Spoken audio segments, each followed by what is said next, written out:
All right, we are live, I think. This is take two.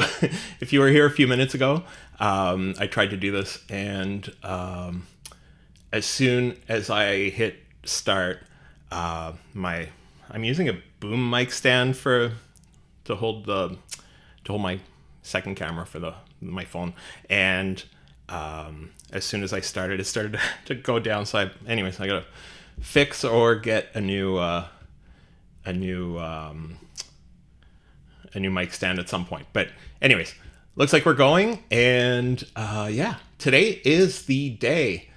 I don't know if you were here the other day when we did when they released Ableton Live or Ableton Move. I was about to go to bed. I ended up just going live. Am I close enough to this? I ended up going live, and last minute we were able to discover what is going to be in this thing. They had announced Ableton Move, but they hadn't said what it was going to be. Anyways, I have a bit of a different setup than I usually do. Usually this camera's in the corner. I usually have Ableton Live on the screen. So I'm trying to do what I can here. I've got the second camera for when we do have the Move here. I'm going to unbox it. We're going to have a quick look at what's in there, and I'm going to try using it a little bit.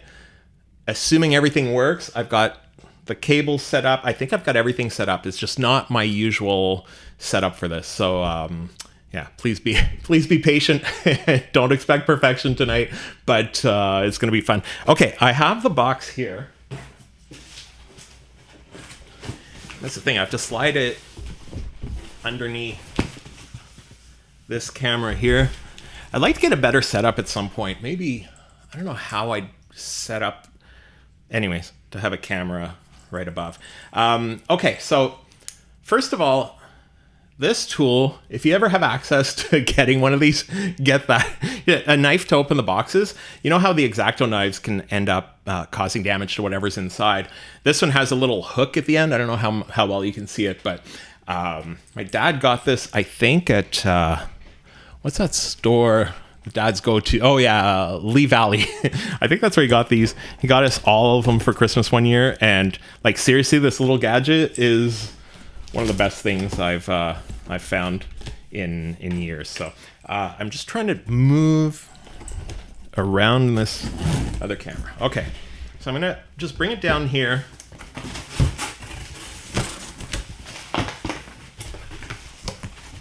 I wonder if I switch to this camera here. I don't know how much.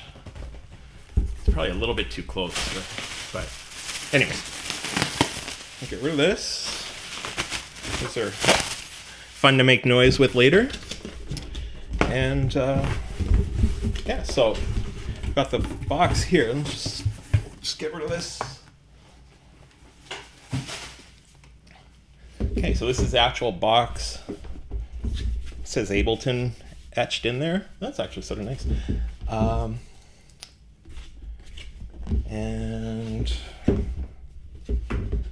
I guess we don't even need. I wasn't sure if there was tape or what we were going to use, but okay. You can see it here. We're getting there. I wonder if I think I have. There we go. Let's see both cameras. And I'm sorry if you don't hear me at times, but okay. So looks pretty well like what we'd expect. I'm actually going to put this aside. I wonder if I don't want to put it on the I'll just put it on my lap here. Okay, that's just that.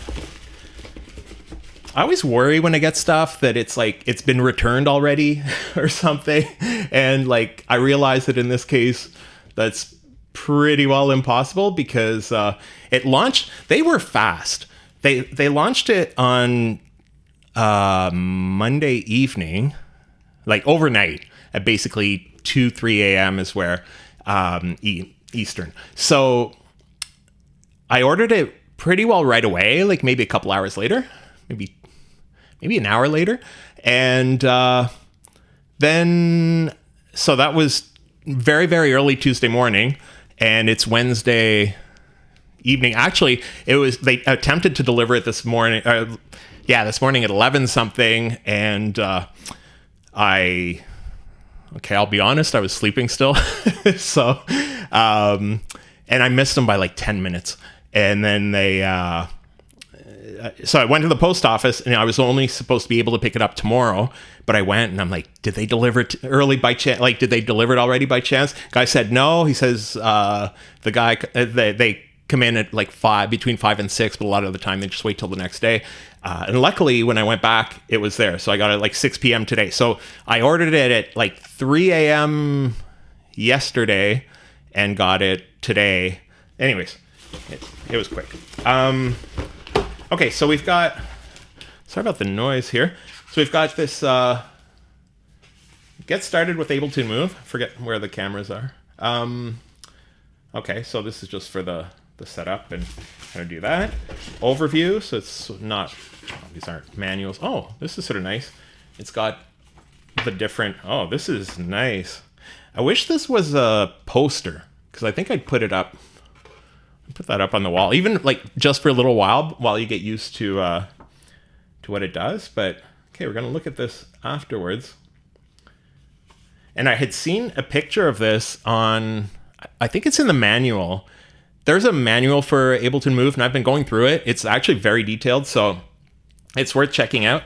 And I think this was on there, and I tried to zoom in, and I couldn't see it. So I'm glad this is in here. And then... Okay, in here you've got, so this is the USB-C to USB-C. This is going to be for the power. So this is USB-C to like whatever the wall. And then, the power cable here. So we're going to need this definitely very shortly. And what is this? It seems a bit thicker than Ableton Move. Hey. Oh, I thought it was a whole manual, but it's just because it's in a bunch of languages. So it's like a couple pages of, I'm assuming, it seems to say what. I'm sorry, I keep moving. I forget where the cameras are. Please be patient. Okay. So anyways, yeah, I don't know what. I think it's like secure safety stuff or whatever. And I think that's it. Yeah, the rest of this seems empty. So, okay, I'm going to move this. I really like the box. You can sort of tell the sort of etching on the box. Anyways, I'm easily impressed, I guess. Okay, so that's in there. Got this here, and I actually thought the unboxing would take a little bit longer. So I can put this away. Oh, and if you ever do get one of these, though, just remember that this is very sharp. First time I was trying to figure out how to close it, I couldn't figure it out. And I cut myself. So you just press a little button and close it. But honestly, this is so useful. And we put a little magnet thing, like a little, anyways, a thing on the fridge. We could just hang it there because we get so many parcels. And so this is useful pretty well every day. Okay, so... I'm going to need to do some work here. I cleared one of the USB ports on here, and I put my backup hard drive there. Or I unplugged my backup hard drive for this, and then I'm going to have to figure out how I do this. But if we need the USB, which I think we will for the firmware and stuff. So why is this taking forever? Okay, so I'm assuming, what did I put? Okay, this here. I'm assuming this is simple enough. We just plug this end into here. And this will likely go into...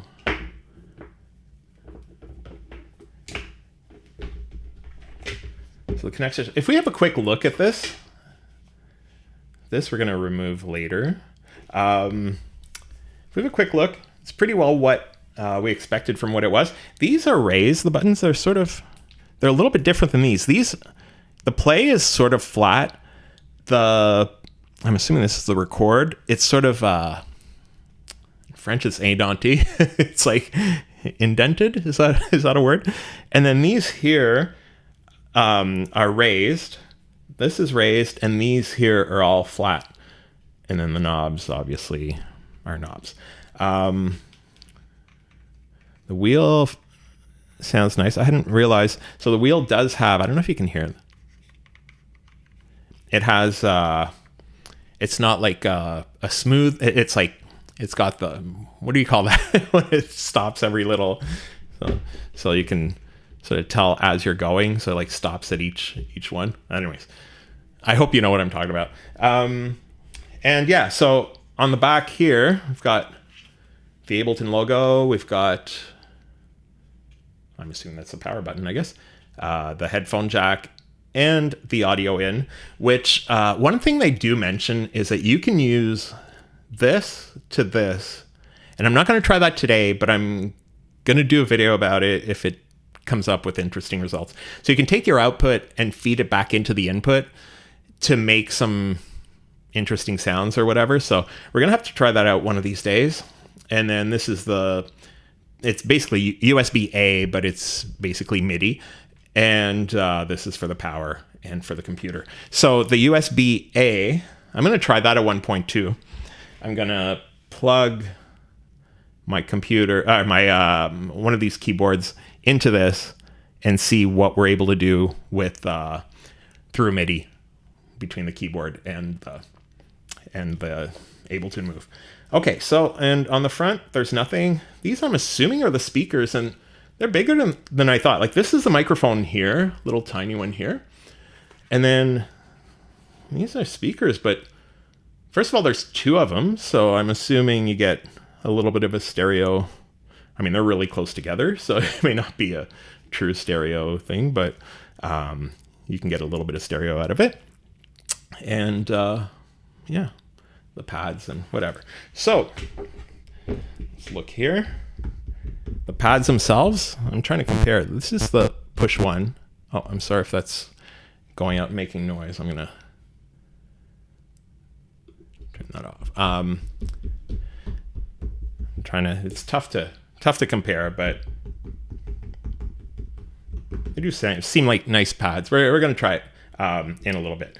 So I'm gonna plug this into the power, and I'm gonna have to go under the desk here to plug this one in. Do I even have, oh yeah, I've got an extra plug. Okay, I'll be right back.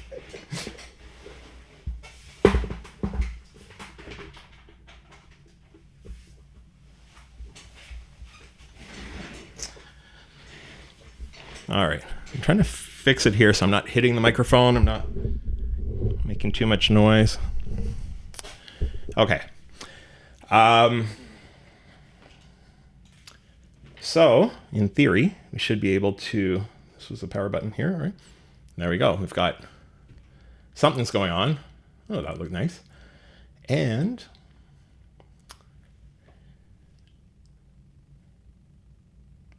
what I'm hoping is that we don't have to do the whole Wi-Fi thing now, and I can do that later.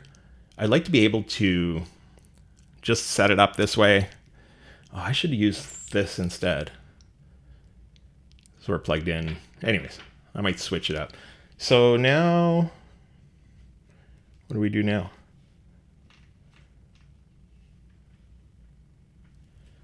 Price was $449 US, $5.99 in Canada, and I think it's €449 as well.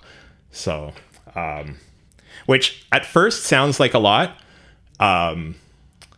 It's sort of what I was expecting. I was hoping for a little bit cheaper, but I think it's a reasonable price for what it does. But it actually does a lot more than we expected. So why doesn't this? I'm wondering if the battery might be way down. So we might have to leave it plugged in for a little bit. And if we do, I don't know what we're doing. No problem. And thanks for being here. Halila, I think. Yeah. Okay, press the wheel to continue. you're here to see this thing turned on for the first time. Connect to Wi-Fi. Oh, good. We can skip that. So I guess we go here. Set overview. You know what? I think we might be able to do stuff a lot quicker than I thought with this. And I'm sorry if it's echoey. I realize I'm talking and my phone's right here and the sound is probably just bouncing right off, but choose a set. See, this has speakers in it, so even if we don't plug it in, we might be able to... What does choose a set mean?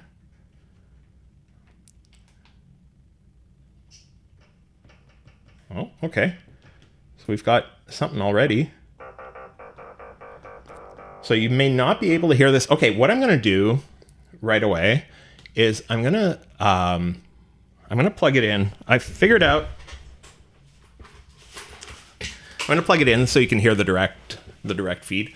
I figured out this a big, long, complicated cable because what I had to do was I had to get this part here that's 1/8 of an inch or 3.5 millimeter for this, which from memory, I think it's going to be this one here. And then I didn't have an 1/8 of an inch to 1/4 inch directly, or I actually do have one I could have fixed up with adapters, but it's plugged into one of my synths. So so I have this weird setup where it's going to an RCA, and then I have this connection that plugs in for both RCAs, and then I have another RCA at the other end, and then finally at the end, I do have this this 1/4 inch plug. So, and I'm going to use the second connection on my audio interface, but the thing is, it won't be stereo, so it doesn't matter for this. And when I do it normally, I'm gonna have to figure out. I had a USB mic I was going to use. I'd rather use this one, but anyways, for the moment, we'll just have it. That the output will be mono, but the machine isn't mono. So let me just figure out here. I'm trying to figure out which. Okay, we're going to switch just to. I'm going to go into Ableton here, and so we're going to do this one with second input. Oh, there we go. That's weird though, because it's coming through here under microphone and. Okay, so if this sounds really weird on the feed, please let me know. If it sounds really distorted or anything, because I think we've got it. I think we might not even need this. Okay, I think we're good. So, okay, the first one will be the drums.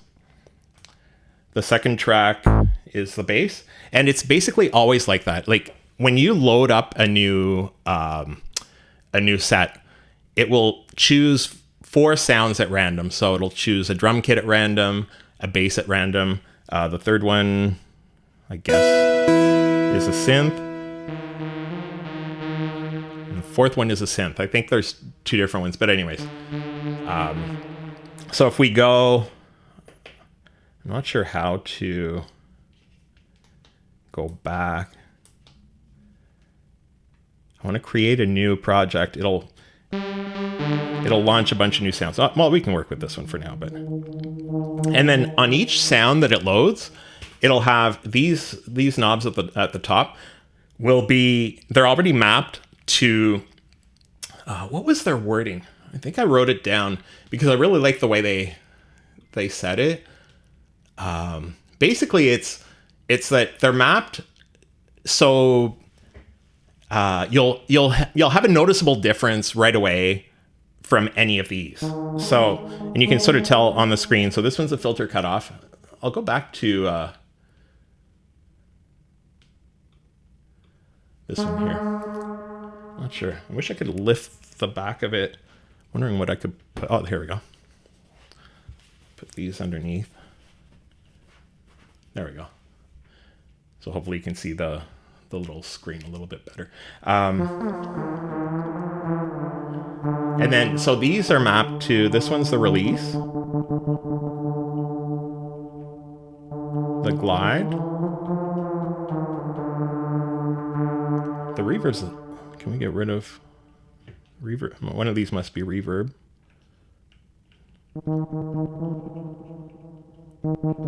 There's way too much.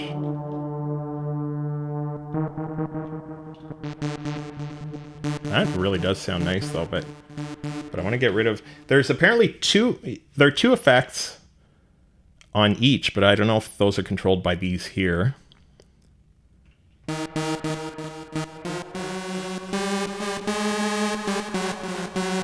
so if we bring the attack up, you can tell it's taking a little bit before it comes through. And we can have a short attack.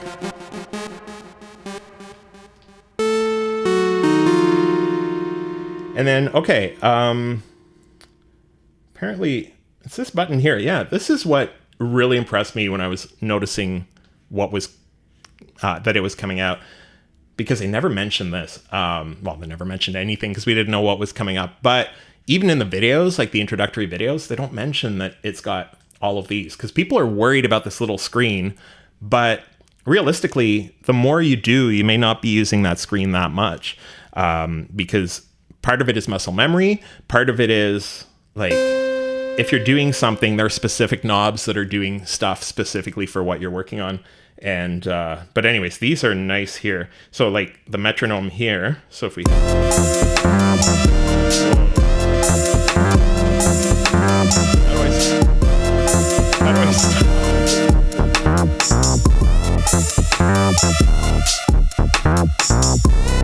sorry guys. How do I stop this thing? I can't figure it out. No stop button.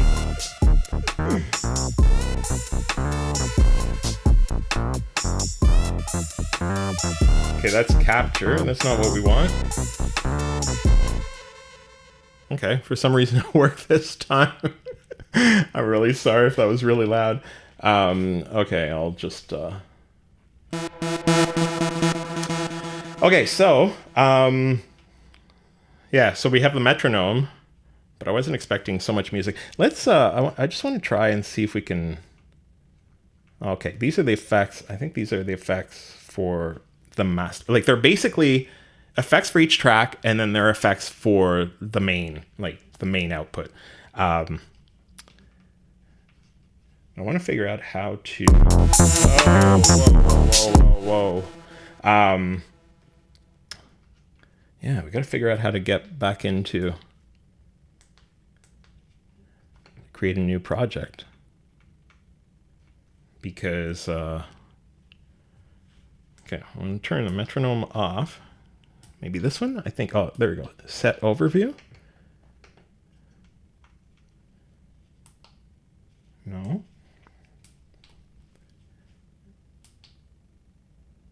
Battery update. No. Quantize. This is interesting because it does have quantize the same way push does, but you can set the percentage, and apparently there is groove. We were wondering about that the other day, and there is groove somewhere on here, so you can look at that afterwards. But I gotta figure out, I feel like it's here, the set overview.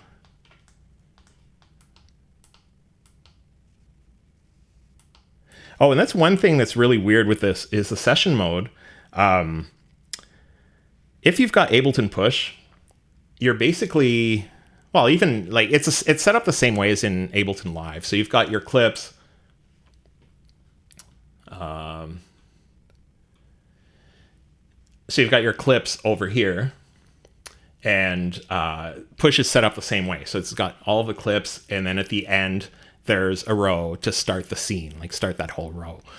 There's a column where, yeah, you can start that whole row. But on here, it's set up differently. It's basically like, it's set up sideways. So instead of having the clips, like usually this is how the clips are on Ableton Live. So if you've got your 4 here, These are really sensitive. I think I'm noticing now, like with the Ableton push, you have to really press. These, you just touch them a little bit and they go. And that's what they were saying. If you want to start, and I'm going to bring this down, but if you want to start all of the clips, you can just slide. See? So that'll take a little bit to get used to, where your clips, your different clips are this way instead of that way. Or they're this way instead of that way. But anyways, yeah, so that'll take a little bit of getting used to, but it'll work. What do we have as clips here? This is just their demo stuff. See what so you can tell, like, these clips here would be like up and down, because this is all of the drums. So you would have these all up and down normally on Ableton Live. But I don't love this track, and I wish I could figure out how to start a new project. Huh. This is interesting though. Like as I'm looking for this other thing, I'm discovering new stuff. So this reverb send, so you can actually adjust how much, I guess that's for, I don't know if the reverb, the send is maybe for the whole project, but you can choose which reverb you want. So I wonder if we switch these. Does it sound different? Parking garage.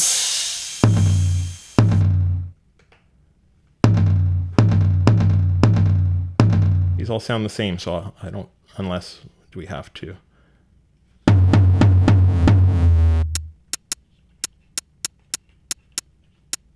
The pre-delay, so these should all be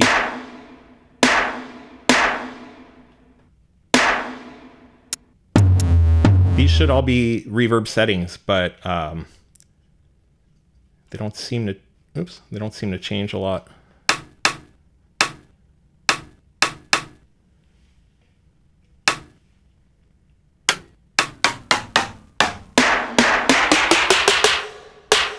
Oh, and there's a mode on here.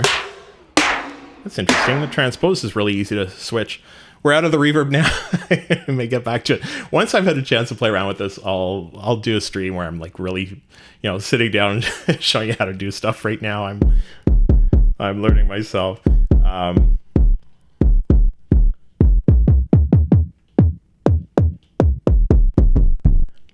The sound is nice.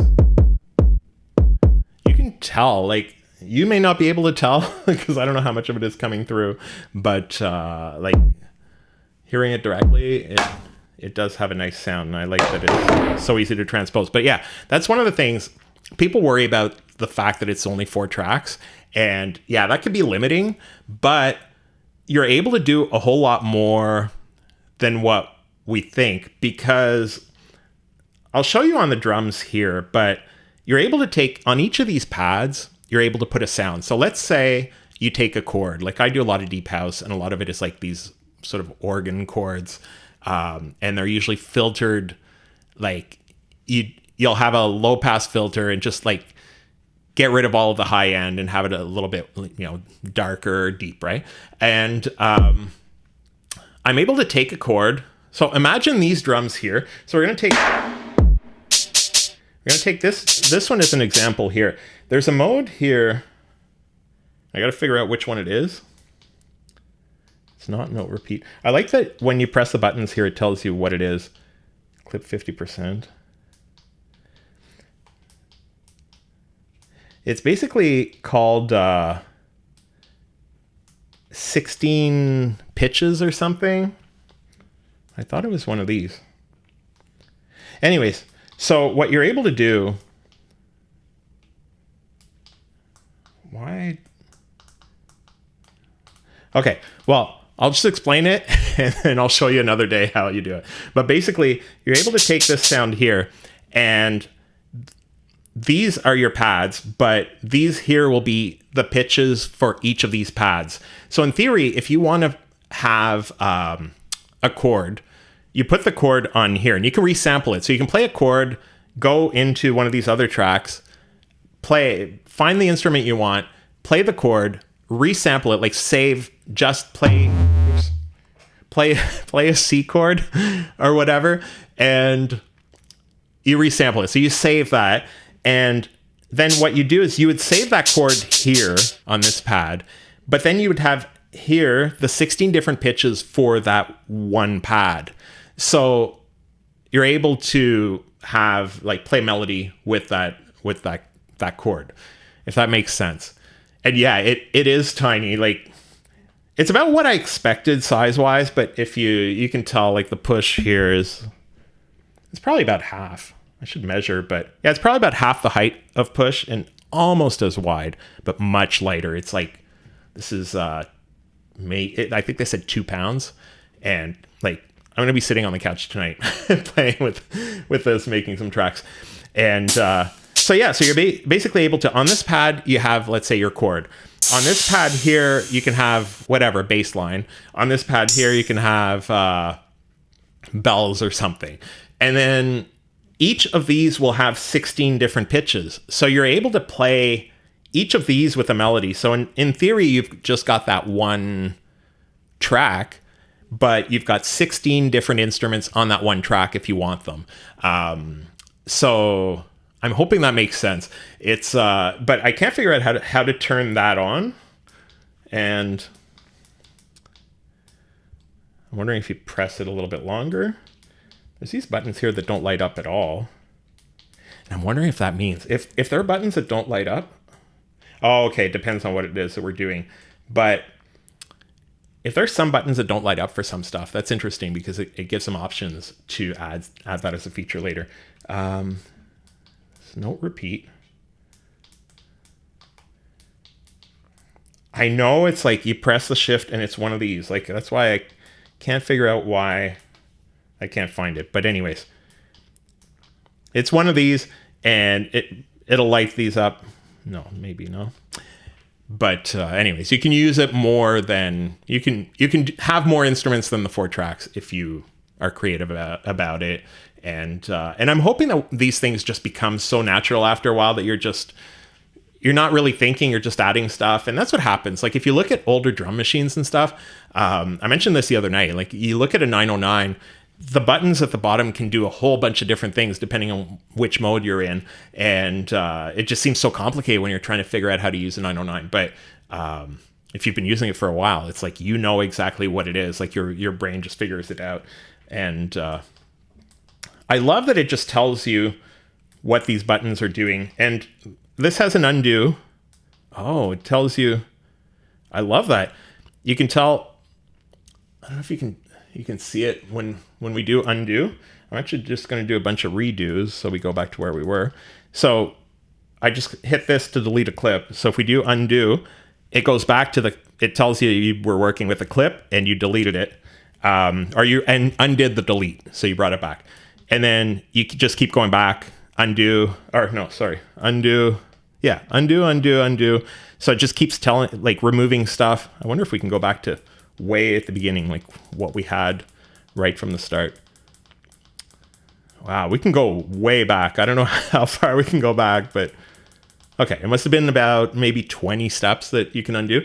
And then if you want redo, you just press the shift button. The 3 dots here is shift. And then you hit the undo with the shift, and it'll be redo, which is really nice to have, because for video editing, I use DaVinci Resolve, like a speed editor. It has the undo, which I'm using constantly, but no redo. And I tend to use that a lot. So plus, on the new Ableton Live on 12.1, there's actually an undo history, which isn't directly related to this, but once you put this stuff in there, if you're making mistakes, once you're in Ableton Live, you can do the undo history. So you're able to go back. If you just realize that you made a bunch of changes on some device that you don't even care about, you can go like 5 steps back, and you can see like all of the changes you made. So sometimes it just helps you. If you use undo as much as I do, it could be useful. Yeah, that's the thing. It's funny that you mentioned the circuit, because I've heard about that more times in the last 3 days than I have ever. Like, I think that's the closest comparison to this. And I never even really heard about it that much. And now it's just like everybody's talking about it, I guess because they're comparing it. Yeah, the exporting from this is going to be beautiful because you can sit there, bring it into Ableton Live, and you can keep working. Like if we go to this instrument here, it's basically drift that it's using. If we change the filter here, once we export it into Ableton Live, it'll be a drift device with these settings. Like if we're automating it and we're recording our automations, it'll be exactly like the settings that we have here will be exactly matched to something in Ableton Live. So you're able to like literally pick up where you left off, like, and just keep going, and then get a lot more detailed with whatever you want to do, and then have your screen to see your automation and stuff. So I really wish I could figure out how to load a new project in here, because I know there are like 4 demo tracks in here, and it's got to be, I don't know, right? Set overview. Do these do anything? No. Up and down don't do anything. It really looks nice. Like, you look at the pads, the light is really nice. It's actually, it looks better in person than what you're seeing now, because on the screen, like the actual lights are exaggerated a little bit, but it's got a really nice look. Like the pads are really nice. I want to get rid of this track. Should we look and see how? Okay, I think we're gonna have to figure out how to open up a new project, because this is bugging me. We'll do Ableton Move manual. And honestly, this manual is really, really well detailed. Like, it's really going to be worth sitting there, reading the whole thing. And I'll be honest, I'm one of those people that I hate to read manuals. I love learning about it. If I'll watch a video, somebody explains it, somebody, would explain the whole thing, but sitting there with the manual. Okay, press a blank pad. Oh, a blank pad, yeah. Maybe when we do this. Oh, wait a second. Oh, okay. I'm not sure what. Okay, thank you. I think that's what solved it. Okay, so I think we were listening to demo 2. So let's try 1. Is this too loud? Because it sounds like it's completely distorting for me, but I think I'm hearing it twice. You start reading it and you don't know it. That's what happened to me today. I was trying to go through, and there's just so much. I made it. This is what I was doing with the manual. I loaded it in one tab, and I was going through like each step. And then I had another tab open that I would use to like skip ahead, where I'd see somebody mention the slicing, the chop slicing mode or whatever. And I wanted to figure out what that was. So I had the other one because I didn't want to lose where I was in the first one. So I was like basically going through the manual in both places. But that's useful to do if you don't have it yet and you're reading it, because once you have it, you just want to try to figure stuff out. It could be good if you've got all that in your head. And why is that? Sorry, I don't know. My camera's jumping around. But anyways, okay, we figured out how to load these projects. Please let me know if it's like way too loud and bothersome.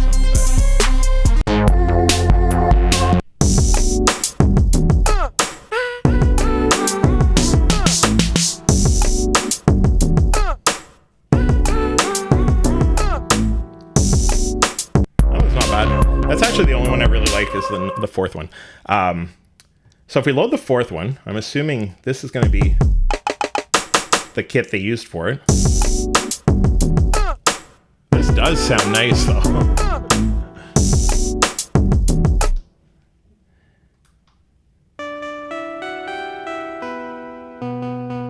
Okay, so this is basically I'm pretty sure it's an octave. 1, 3, 4, 5, 6, 7. So whichever key, I think we can figure out here which key it's in. It's one of these buttons. I think it might be the first one. No. There we go. Okay, B minor. So now how do we get back to... Anyways, it was this one here, right?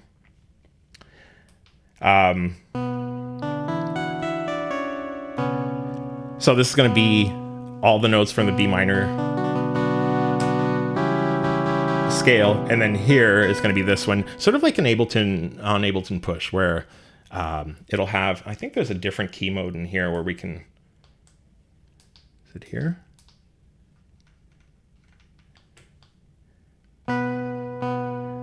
That's weird. Is that a bug when we, oh, maybe it's just the last key we press stays white. But basically we should be able to do, oh, I guess we can do it. No. Yeah. I'm just wondering if we can do the same patterns as on push. So I'll take a little bit of practicing with. Okay, let's see what drums they picked on here. And it's interesting because you can do a lot, like just this hi-hat here, this cymbal, you can do, hold on, let's transpose. The filter.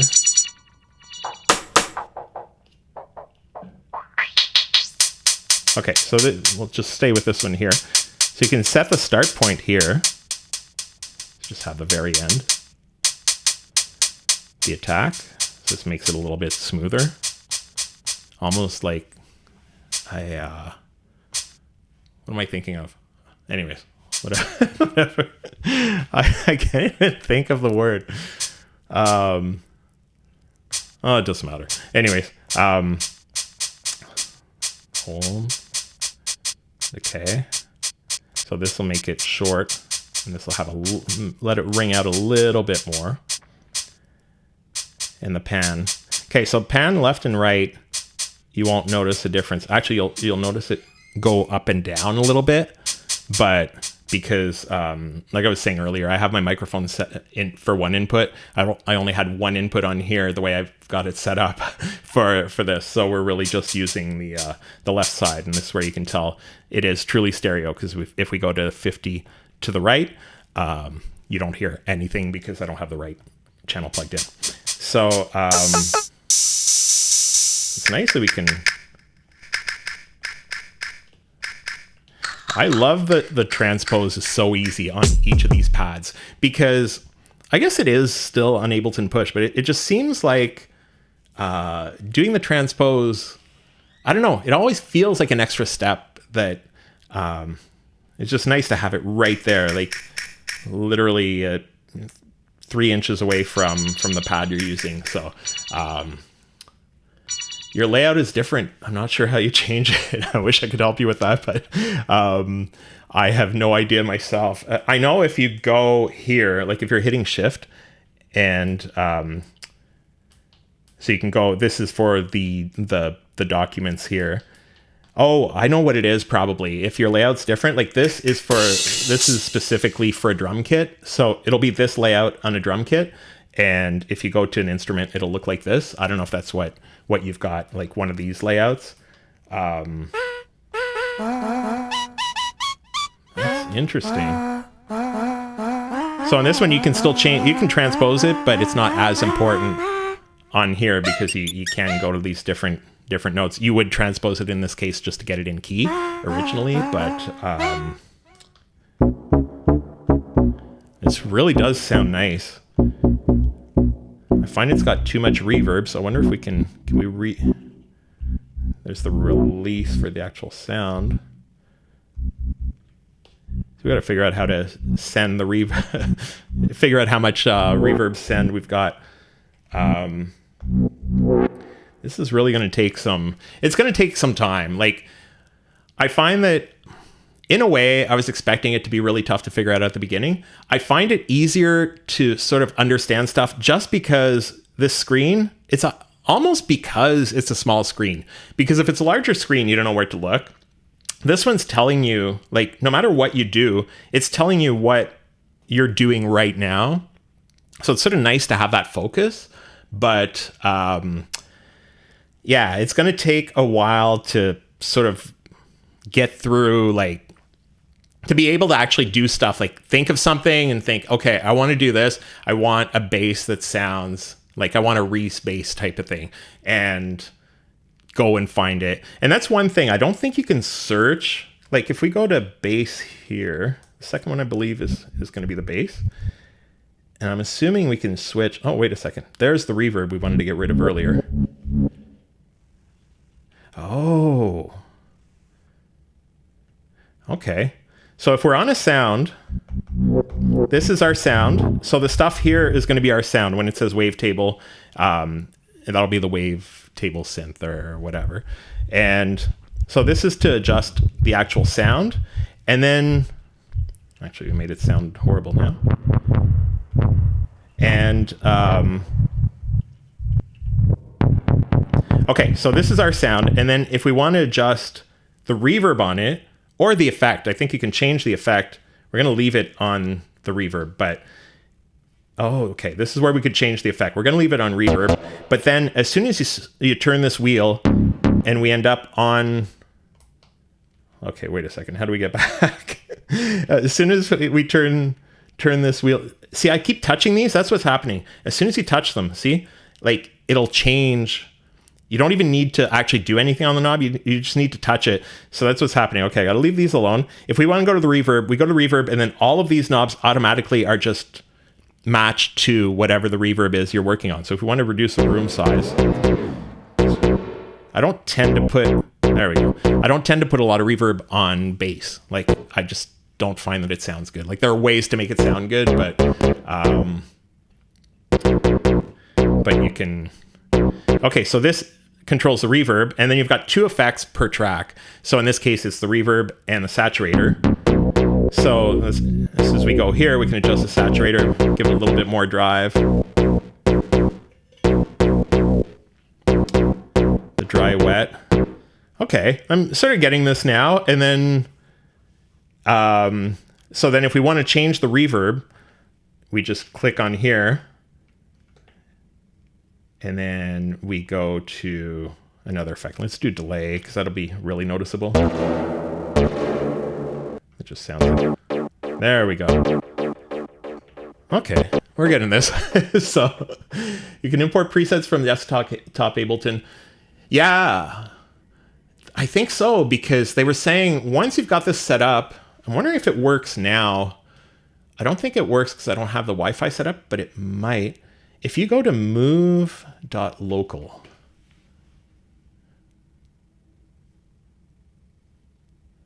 looks like it's trying to load something.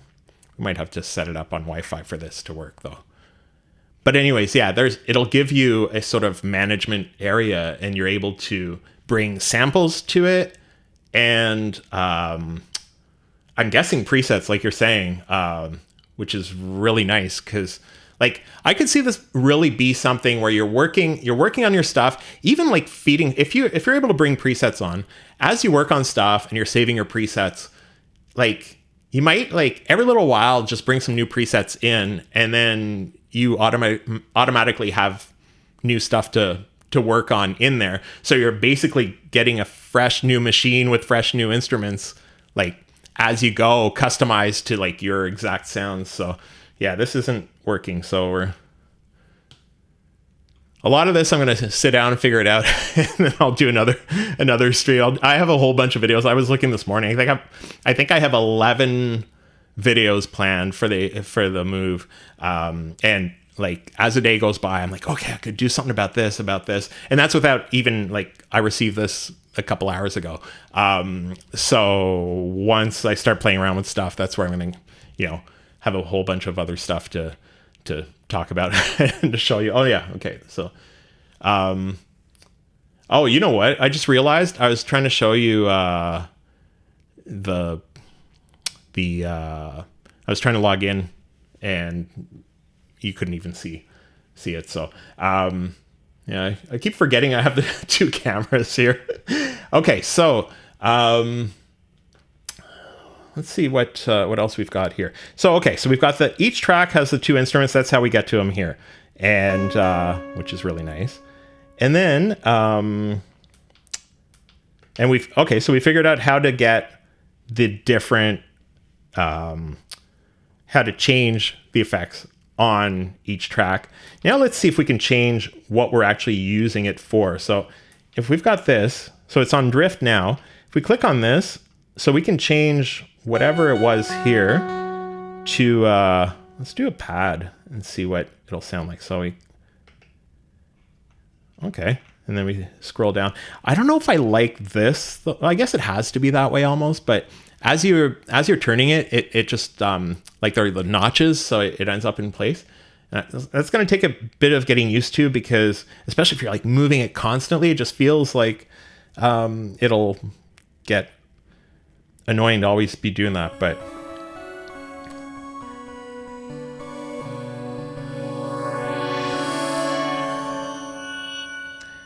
okay, so we can change.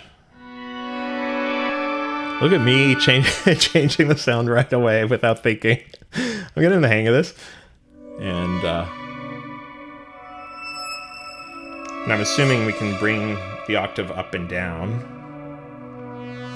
We've got 4 octaves here. I mean, this covers a lot of it, but for bass, we might be moving this around a lot more.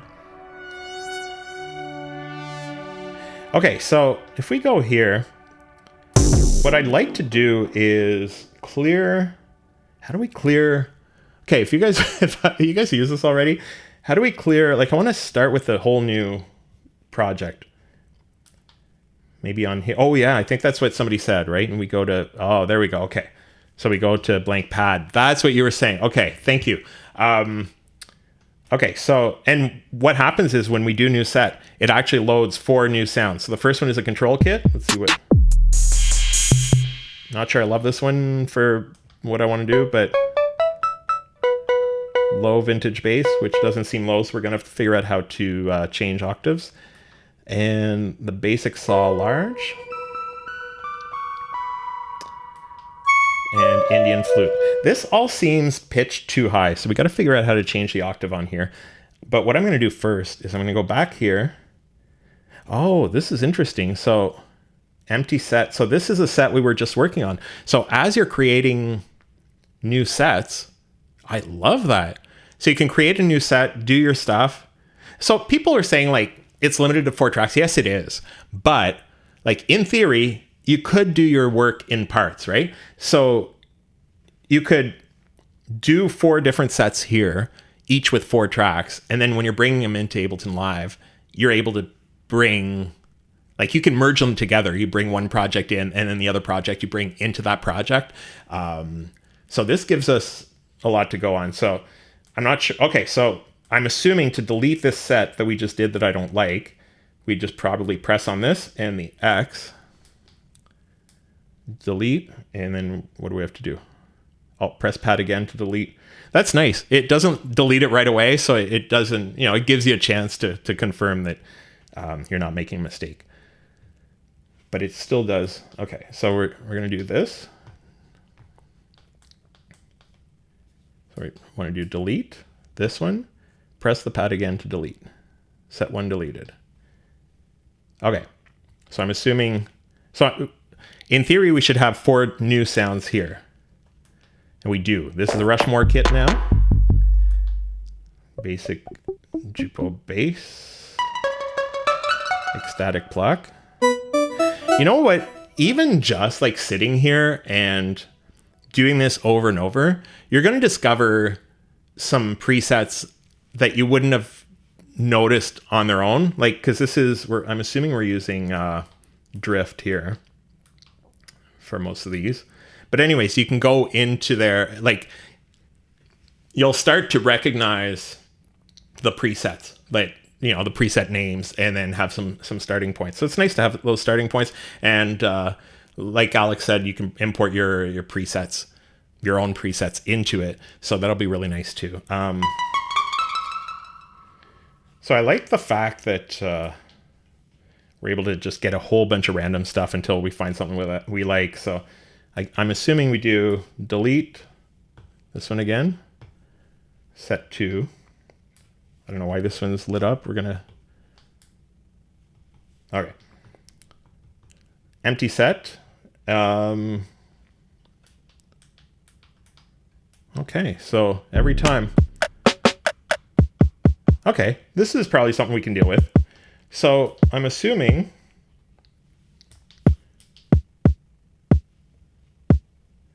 let's see. I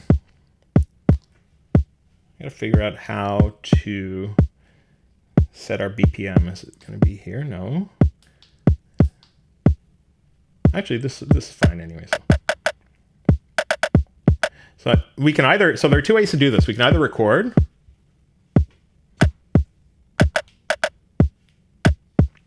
and then there's a quantize somewhere here. So this one here. No, we're gonna have to figure out where the quantize is.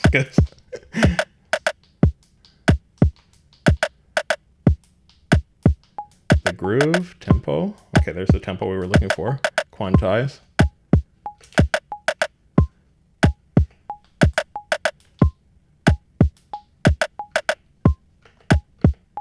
I'm assuming it's quantize. I don't like what we did with this. How do we?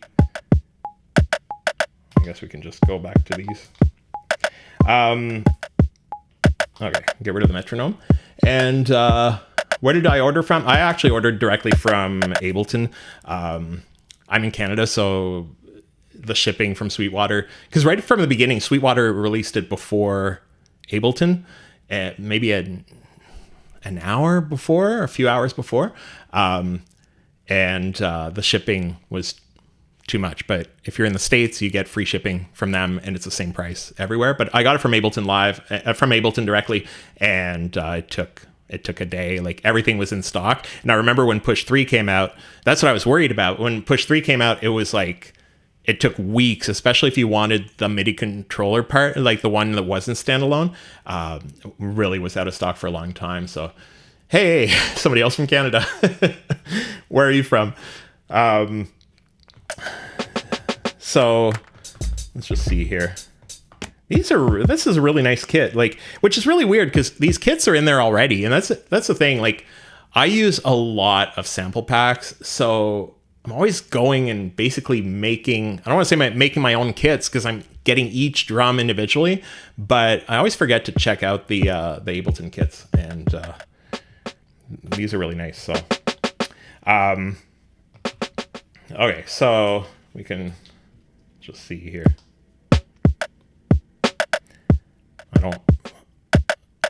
What are we, didn't I remove these?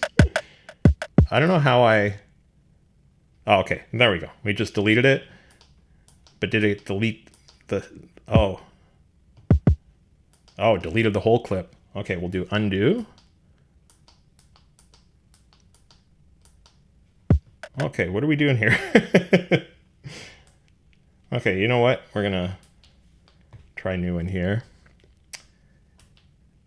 We've got a whole new. Okay, I'm gonna work on, see, this doesn't work for that. I do mostly deep house, and I do a little bit of hip hop and stuff, but for television shows. So, but I work a lot faster doing deep house stuff than I do for the other stuff, and so I'm like trying to do stuff that I shouldn't be working. You're in BC, I'm in Ontario, and I actually bought the standalone mostly because the controller version was sold out. Yeah, exactly. That's what I almost bought that too. Like, it's so much more expensive. But you know what? I don't know. I think I'd be happy to have the standalone if it was what I got. Like, are you happy you got the standalone one after all? Like, are you using it? I don't know if you use it for live stuff or like on, stage stuff or whatever. But yeah, it's and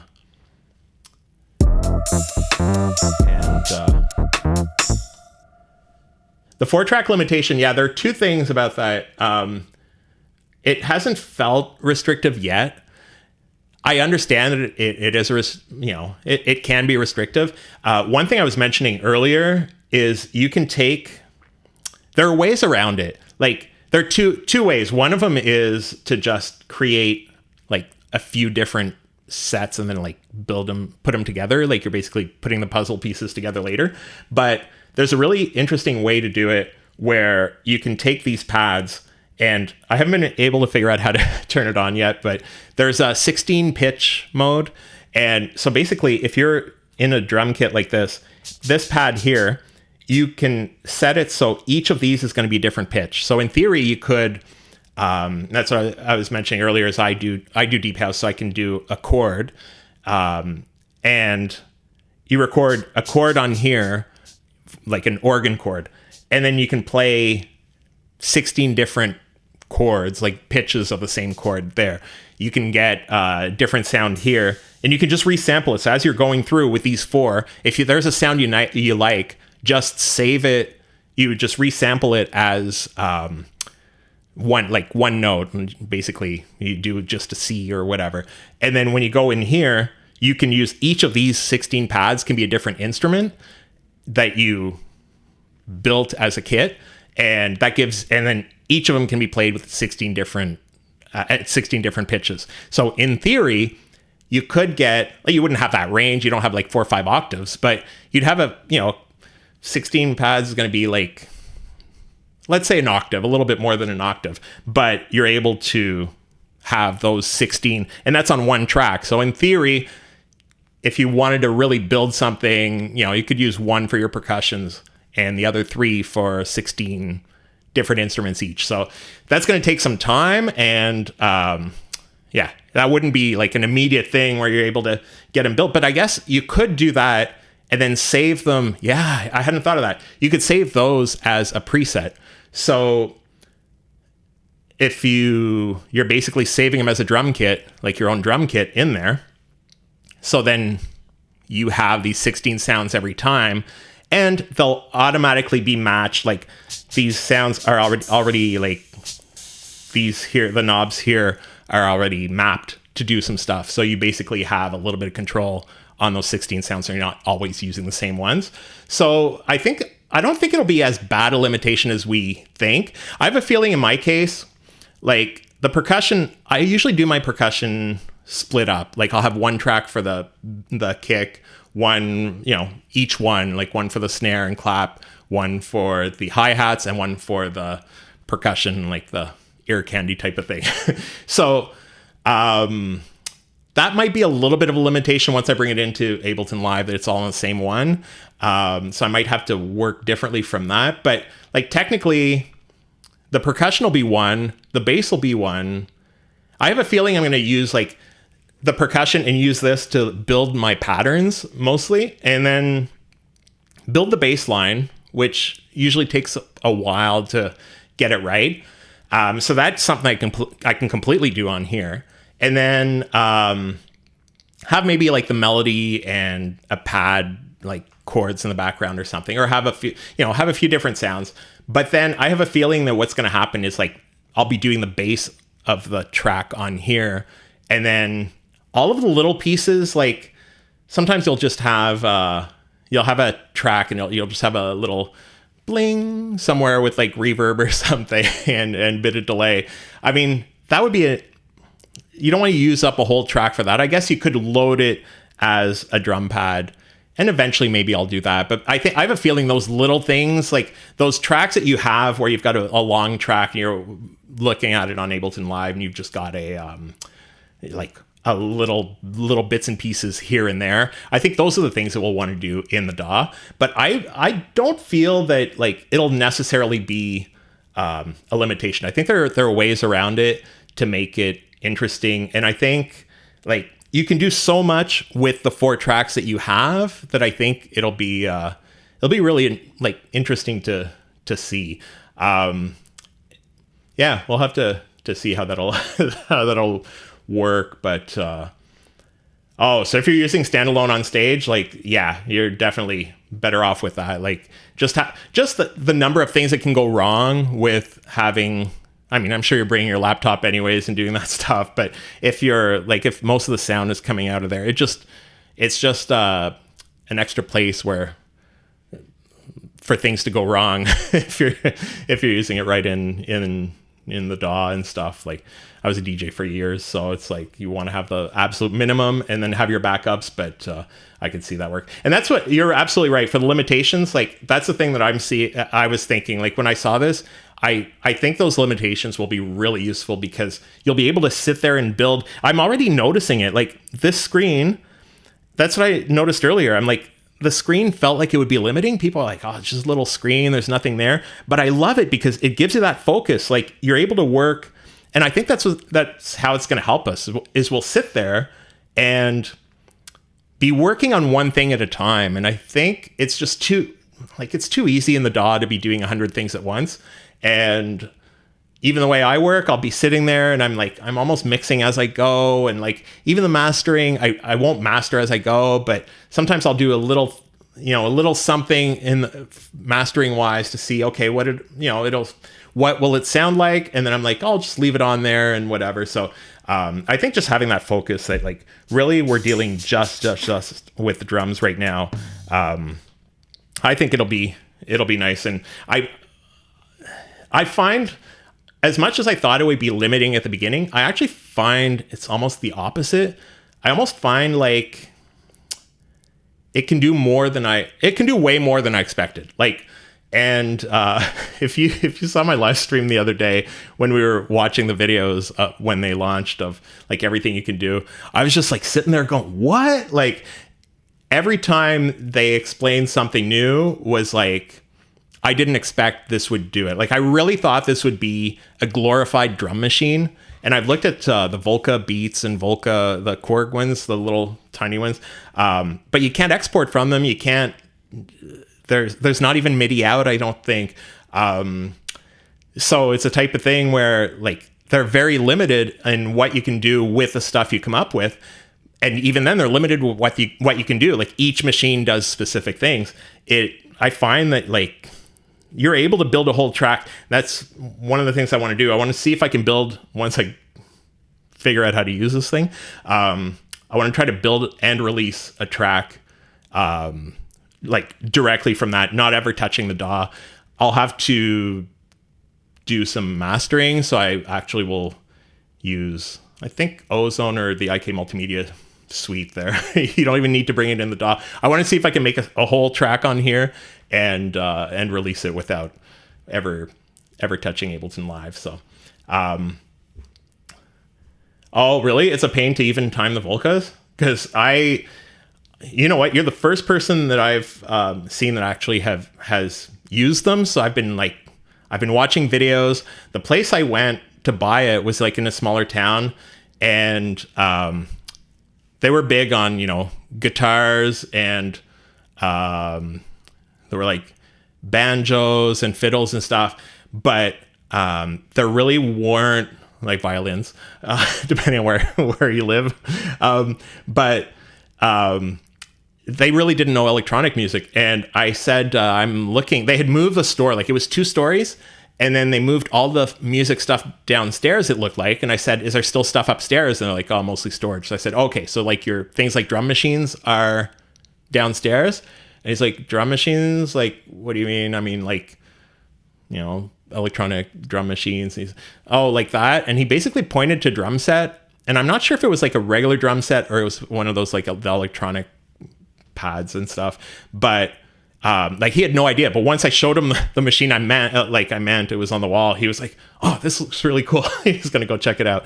But anyways, I haven't had a chance to like learn from people who have actually used the Volcas. So I'm glad you mentioned that maybe I save some money if it wasn't ideal, but it's an analog CV. Yeah, I noticed that. It's basically, you're just basically plugging in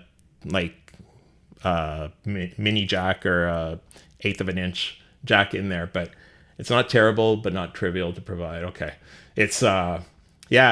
And I guess you can't really, like, you can output your sound from it, but you can't really do anything. Like, you're basically just outputting a stem, right? And that's what I really like with this. That's the biggest thing. The reason I bought this right away is you're not outputting the stems. Like, I can sit there on the couch, program a pattern, and then I get it into Ableton Live. I'm not just exporting the MIDI, which some boxes would do, or just outputting the audio, like just an audio, a loop basically. You're taking that, outputting it from there into Ableton Live exactly as is. So it's like your drum kit is exactly there. And then in Ableton Live, it's easier. Maybe it'll get easier on here, but it's easier to just switch out the kit. You keep your regular pattern and you switch out the kit. So like it's a way to really get, I don't know. I think I'll be able to get pretty far with this. I thought at the beginning, when I first thought about it, I was like, this will be the first like 25, 30%, and then I'll do the rest of it in Ableton Live. And as I use this more and more, well, I talk like I've been using this for weeks, but I just got it at like 6 p.m. But the more I play around with it, the more I realize that I think I'll be able to get like, depending on the track, obviously, but I think I could get like to 60% of a track with this, and then work with what I need in there. And I have a feeling that number will go up, but like not exponentially, or like the number will go up just very, very slowly after that, like maybe 60%. And then eventually maybe I'll be able to get like 70% once I do more stuff on here. And I might be, maybe I'll be surprised and I'll make it to, 90% on here. But I have a feeling because of the 4-track limitation, like I think you could do a whole track on here, but there's a certain point where it'll start to take more time to do it on here than to bring it in. But the fact that it's so easy to bring it in just makes it beautiful, right? So it doesn't really matter where you start. And that's really what I wanted. Like I've been looking for years. That's how I actually heard about the Volcas. I was in a synth store and I was telling him I just want something that I can play on the couch and just like practice patterns and build patterns. Well, at first it was just practicing, but I was like, if I'm going to sit there and build a whole pattern, I want to be able to do something with it. And that's the problem, is you can't get it out of there afterwards. And I just wanted something, originally I just wanted something like cheap, and there are boxes that'll do it that are more expensive. But they never like got my attention until this one, because I use Ableton Live so extensively that it's just, this will be perfect. So you can see dropping stems from this into, absolutely. Like you're able to, like, you can do so much with this. You can bring it into anything. And I'm assuming like if you can slice the stuff easily, like the way in Ableton Live, let's just look here. If we go and just find a loop here. I don't know if this has, we'll do full loop.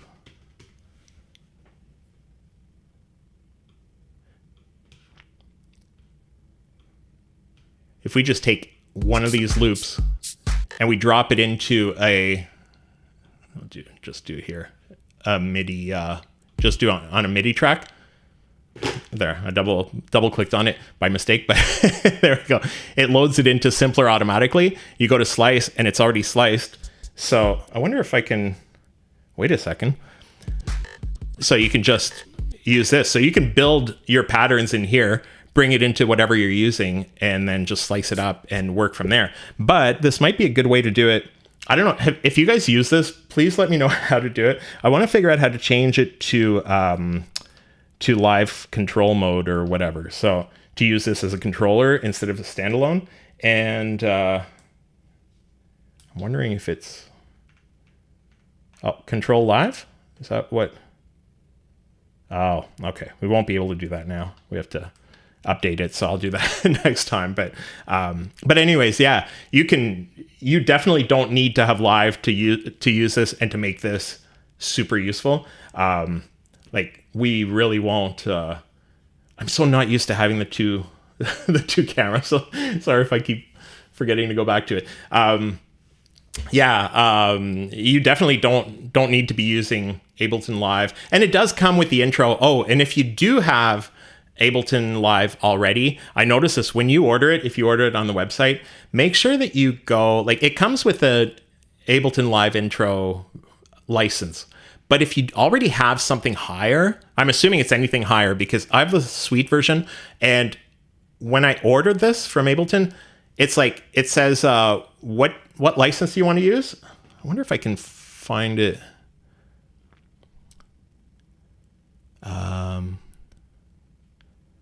Yeah, hold on. I'm going to show you. It's easier to see it. So we'll do Ableton.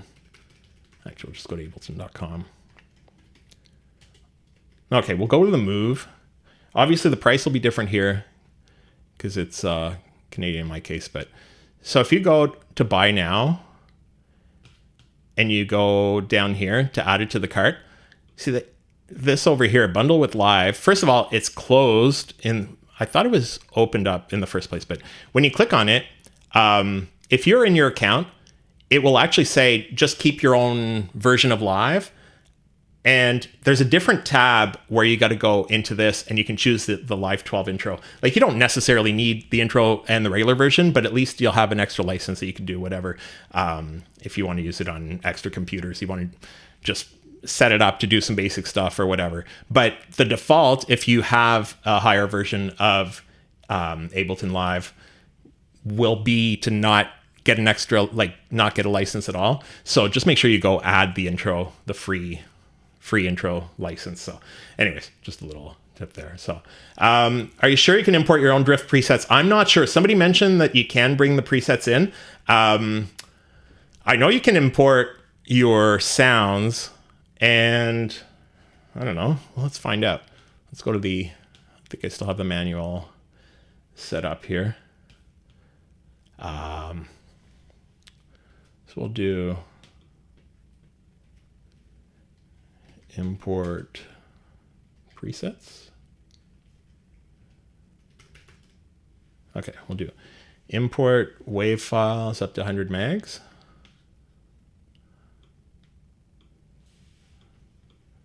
That's the only thing that I see for import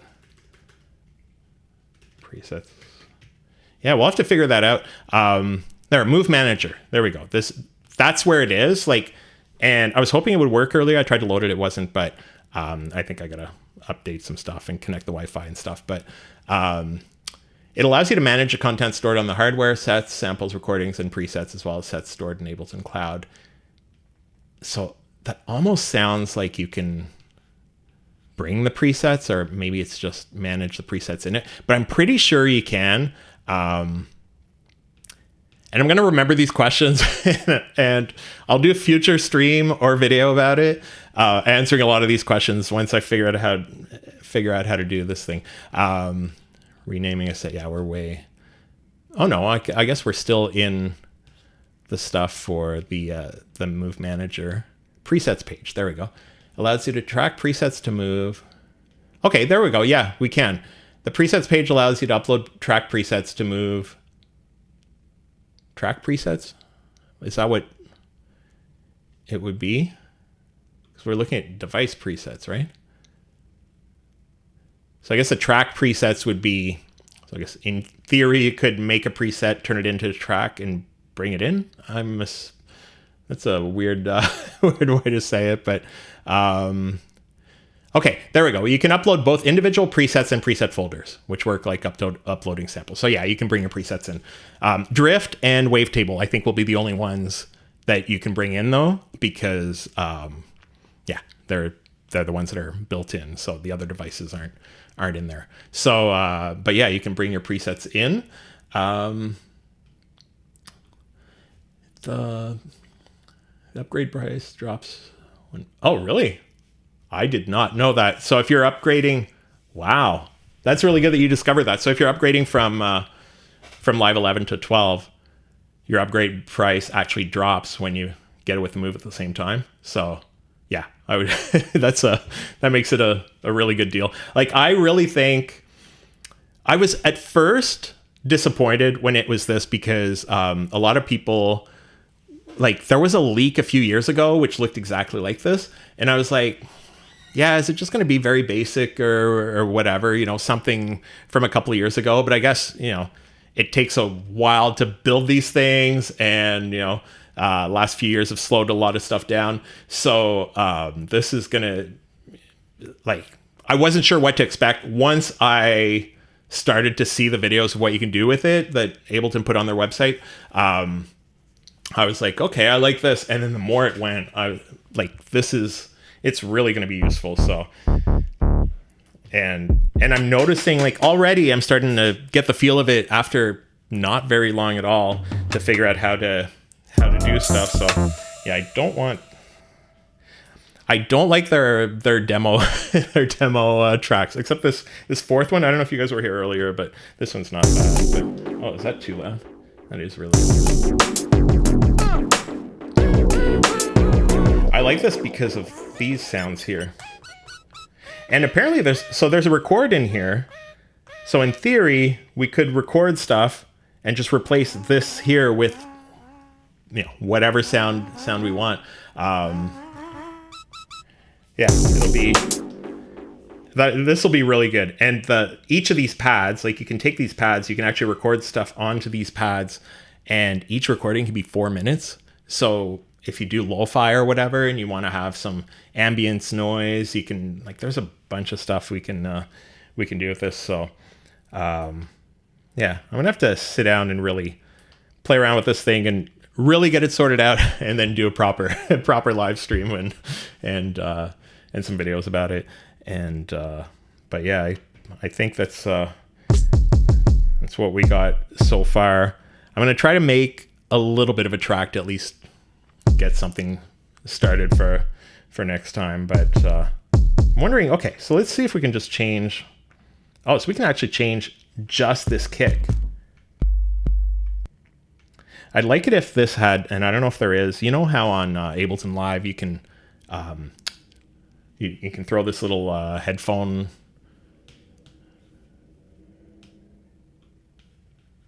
Get rid of this here. If you've got a MIDI clip, you can turn this on, so as you're going up and down, you can hear it. And even in here, because of this here, you can basically just go up and down. I'm trying to figure out my keyboard, so you can hear it. So it'd be nice to be able to preview these things, and we may have the option to do that. Yeah, I'd like it if these had a preview. We're gonna have to figure out how to do that, because that'd be really nice if we didn't have to go and click everyone. Oh, I'm noticing that's interesting though. If we're in this pad here and we're working on switching the sounds, we can go to each of these sounds. Like, okay, so we've got the kick here. We pick a different kick. So if we like this kick, we go right to the snare, but we don't have to go back into the menu and do a bunch of things. We're already on the menu for the snare. And then we can adjust this as we want. We do the transpose. And then we go to the next instrument. So this is a snare and clap. I like that you don't have to go to each one individually. Because like, even if we have it in a drum rack here, let's, I think this loads a drum rack automatically that I have in here. So as we go, like, if we want to pick a different sound for this, we have to go back up here, but it's not going automatically to the snare sounds. It doesn't know that it's a snare that I want here. So, yeah, I love that. That's why this little screen is not as limiting as we all think, because I think it's just set up so the workflow is just, it's smooth. So you don't even really need to, like, you don't need to keep going back to the screen and do stuff every time. So, wow.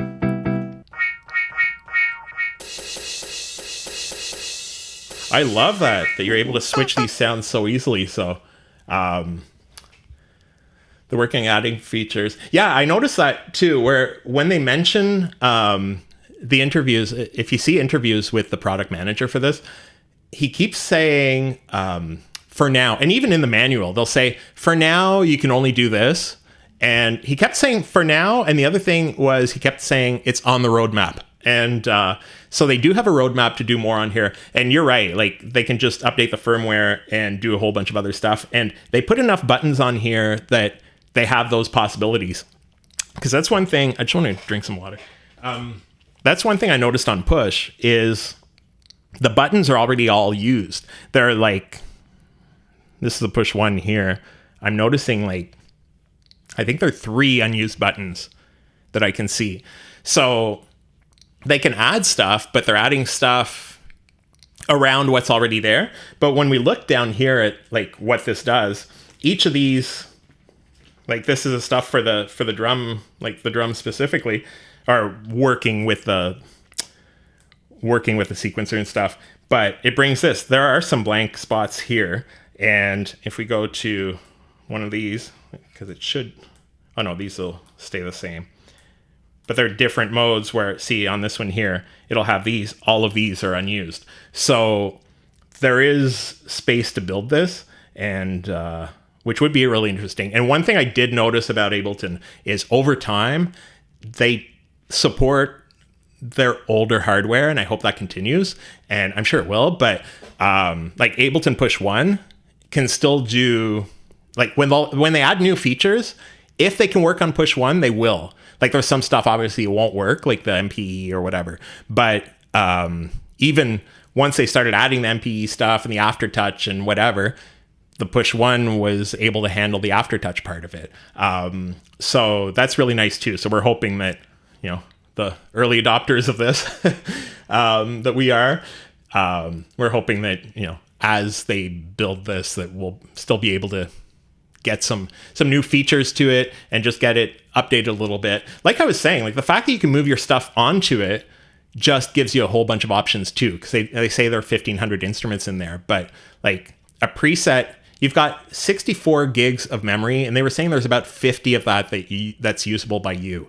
So the rest is for the samples that are in there and the operating system.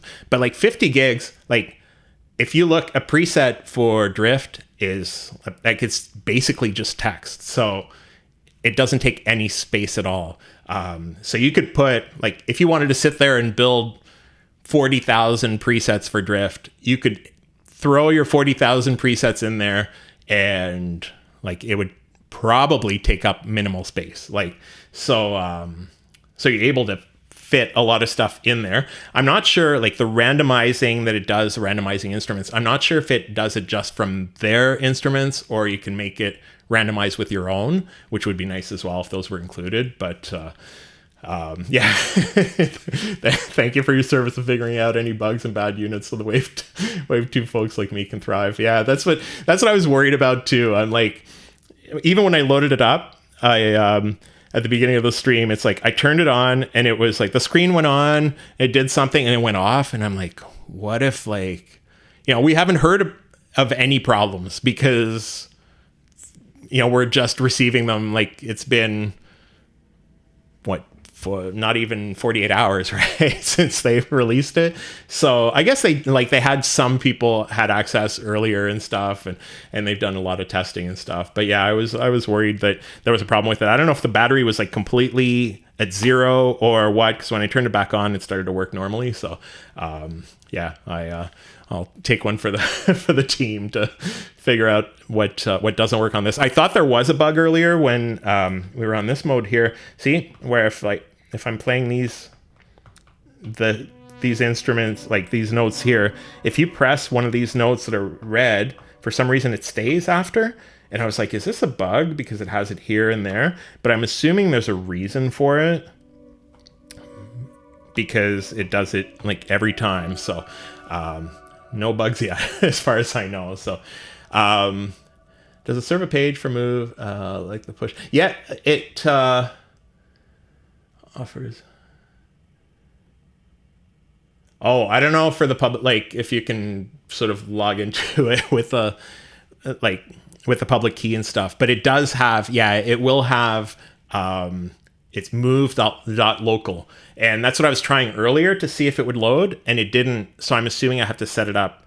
Oh yeah, that's right. You have to set it up and pair it and stuff. So that's why that page wasn't loading. But yeah, you do have that move, or yeah, move manager or whatever. I didn't know there was that for Push.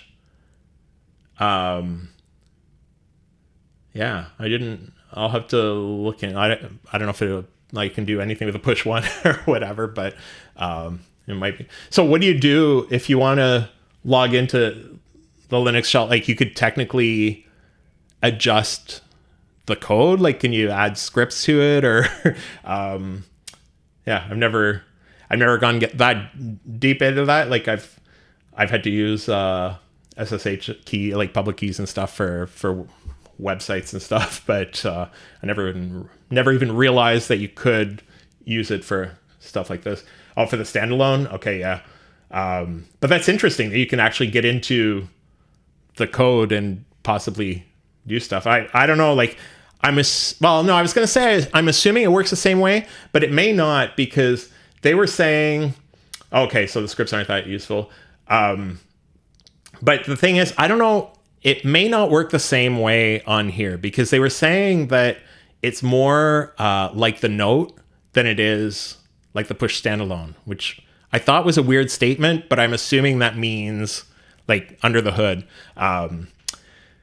Yeah, they were really comparing it, like the software that runs it is more comparable to the Note, but it still is Linux. Because he didn't say it at the beginning. Like in one interview, he sort of said it one way, and then the other one, he did say that it's like, you know, their own version of live, like the same way they describe it for the push standalone. So, but yeah, you'll have to see if you can get into that and see if you can do more. I'm so scared to even like change something on there that's gonna mess something up, which is silly, because there actually is a revert to factory settings on here. If you mess it up completely, you can actually revert to it. So you can basically do anything you want. Oh, that's one thing I noticed in one of the interviews with the product manager he mentioned as well, was the 4-track limitation. He said it is a limitation. I don't know how much of it is like they're trying to turn it, you know, spin it to be, yeah, it's a great thing. But like realistically, this is true. Like what he says is that 4-track limit, yes, there are only 4 tracks, but he was saying like you can do anything you want on here and you won't hit the limits of what the machine can do. So if you're hitting like all the pads at once and you're throwing all of the effects possible at once, and you're doing everything and automating everything really, really quickly and doing a whole bunch of stuff, apparently you can't really hit the limits of what the machine can do, which I'm assuming the fact that he said that probably means that they may have tried, like, you know, the more you add, the more you have those issues where you can hit those limits. So that was sort of interesting to do. And you're welcome thanks for being here. I never know how much, how these are going to work. And this was a different setup than I usually have. So I was trying to figure out how to, make it so you can see this. And anyways, yeah, I'm glad you guys are here, and I'm glad we were able to discover this together. And I'm going to do some more of these as I can actually make music instead of just play around and seeing what these different things do. But artificially limited, but for good reason. Yeah. But really, when you think about it, like, let's say they were to decide tomorrow that they want to get rid of that 4-track limitation, which is very possible, because that's what everybody talks about, right? It wouldn't be, without having, done the programming on this device, like, it may be tougher than we expect, but I really don't think that it would be difficult for them to add another 4. And like, you would just switch the same way if you're on a MIDI keyboard and you're switching between octaves, you're doing, octave up and down. Like, you could have these 4, and then one of these buttons be the next 4 tracks. So the same way, even on push, you've got your 8 tracks along. If you want to go to the ones on the right, you're just skipping to the ones on the right. Like, there's no reason that I can think of where that would be a permanent limitation that couldn't be changed. Because, like, realistically, let's say these 4, we had these 4, and then one of these buttons, we do shift, and then we switch one of these buttons, unused buttons, switches it to tracks like 5 to 8. Like, there's no reason that wouldn't be workable from a user standpoint. And I can't see, like, programming wise, I really have a feeling that the thing he mentioned about hitting those limits may have been an issue. Like, maybe they did think about putting more in it. They were like, we're not able to do that. So, but I think we'll be able to work with these, like with the 4. And like I said, once you take these pads here and turn them on to that 16 pitch mode or whatever. I think we'll be able to do a whole lot of stuff. I think what's going to happen is like, we won't be necessarily doing those things while we're working on the track. I think it'll be when we're preparing stuff. Like we can sit there, and if you're making a drum rack with a bunch of different sounds that can be pitched up and down, like I think that'll be in the in our prep work. That's where we'll be able to develop stuff. Like as you go and you're creating your own drum kits, you'll be able to make some pretty extensive drum kits that can do a whole bunch of stuff. And that's where those limitations sort of, I don't want to say disappear, but they're reduced by quite a bit, because you're able to do a lot more quickly because you're just loading these kits that you've worked on already. And like we tend to use the same, we don't use the same sounds, but the same types of things. So that's what's really nice, is we'll be able to create a bunch of kits. Like I think once we start customizing this with our own stuff, that's where this ends up being like so useful, and we'll be able to work more quickly. And that's what's like, that's the whole point of this thing, right? Is to be able to work really quickly, get stuff down, and then sit down and work on stuff. Like, yeah, I want to do a stream. I have to figure out how to do it where I can take this. I want to take it on the train. I mentioned this on the stream the other day. I want to take it on the train, get on at the first stop, and go to the other end of my city, and try to make a track from the beginning to the end. But I haven't been able to figure out how to get the audio from this into the camera. Anyways, I have some working to do, but and I have to figure out, like, do I get my wife to just hold the camera the whole way, or do I just... Anyways, the logistics will be, I have to figure out still, but I want to see if I can do that. Like, I love the fact that we can sit there and just make music anywhere. They say in a park or whatever. I don't see myself necessarily going to sit in a park. Maybe I will. But I could see when you're like, you've got downtime and you have it with you, it'll be really nice to do stuff. So I think we'll be able to do a bunch of stuff with it. And thank you very much for the subscription and a dedicated way to slice. So yeah, like the slicing, because that's what somebody was asking about on Reddit, I think, was because they do have this mode. Hold on, let's see if we can. Somebody called it the sub slice mode or something.